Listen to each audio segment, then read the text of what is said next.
Halo semua, perkenalkan nama saya Zaira Amatullah.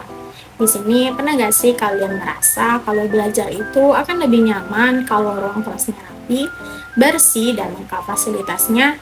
Atau malah sebaliknya, jadi sulit fokus karena lingkungan belajar yang kurang mendukung? Nah, di balik semua itu ada satu hal yang penting yang sering kita anggap sepele, yaitu pengelolaan sarana dan prasarana pendidikan. Apa sih pengelolaan sarana prasarana pendidikan itu?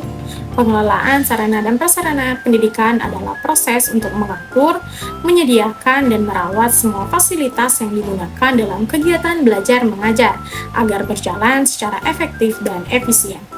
Sarana pendidikan adalah alat yang langsung digunakan dalam pembelajaran, seperti buku, alat tulis, media pembelajaran, hingga teknologi seperti komputer dan proyektor. Sedangkan prasarana adalah fasilitas pendukung, seperti ruang kelas, perpustakaan, laboratorium, lapangan, dan lingkungan sekolah. Keduanya saling melengkapi dan sangat menentukan kualitas proses belajar. Nah, kenapa sih pengelolaan sarana dan prasarana itu penting? Yang pertama, karena untuk menciptakan lingkungan belajar yang nyaman dan aman. Yang kedua, untuk meningkatkan efektivitas pembelajaran. Fasilitas yang lengkap dan terawat akan membantu guru menyampaikan materi dengan lebih maksimal. Yang ketiga, untuk mendukung perkembangan siswa baik secara akademik maupun non-akademik. Dan yang tidak kalah penting, pengelolaan yang baik juga mencegah pemborosan dan kerusakan fasilitas. Dalam pengelolaannya, ada beberapa tahapan yang harus dilakukan. Yang pertama adalah perencanaan. Sekolah harus menganalisis kebutuhan sarana dan prasarana, menyesuaikan dengan jumlah siswa, kurikulum, dan kondisi lingkungan. Yang kedua, pengadaan. Setelah kebutuhan ditentukan, sekolah melakukan pembelian atau penyediaan fasilitas secara efektif dan efisien. Yang ketiga, penggunaan. Sarana dan prasarana harus digunakan dengan bijak sesuai fungsinya agar tidak cepat rusak. Dan yang keempat, pemeliharaan. Ini sering dianggap sepele, padahal sangat penting.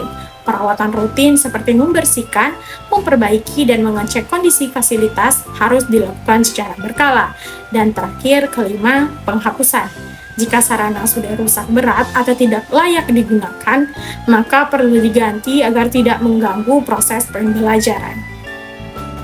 Nah, namun dalam praktiknya pengelolaan sarana dan prasarana tidak selalu berjalan mulus. Beberapa tantangan yang sering dihadapi antara lain seperti keterbatasan dana, kurangnya kesadaran untuk merawat fasilitas, serta penggunaan yang tidak sesuai.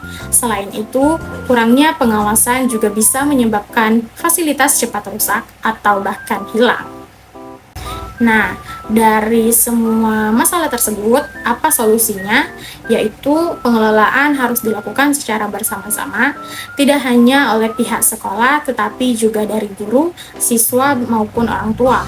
Membangun kesadaran untuk menjaga fasilitas itu adalah kunci utamanya. Selain itu, penggunaan teknologi dalam pendataan sarana juga bisa membantu pengelolaan menjadi lebih tertata dan efisien. Nah, jadi pengelolaan sarana dan prasarana pendidikan bukan hanya tentang fasilitasnya, tetapi juga tentang bagaimana kita menciptakan lingkungan belajar yang lebih baik untuk masa depan. Karena dari lingkungan yang baik akan terlahir generasi yang hebat. Terima kasih sudah menonton dan jangan lupa kita harus memulai dari hal yang kecil dan jaga fasilitas di lingkungan sekitar kita. Sampai jumpa di video selanjutnya.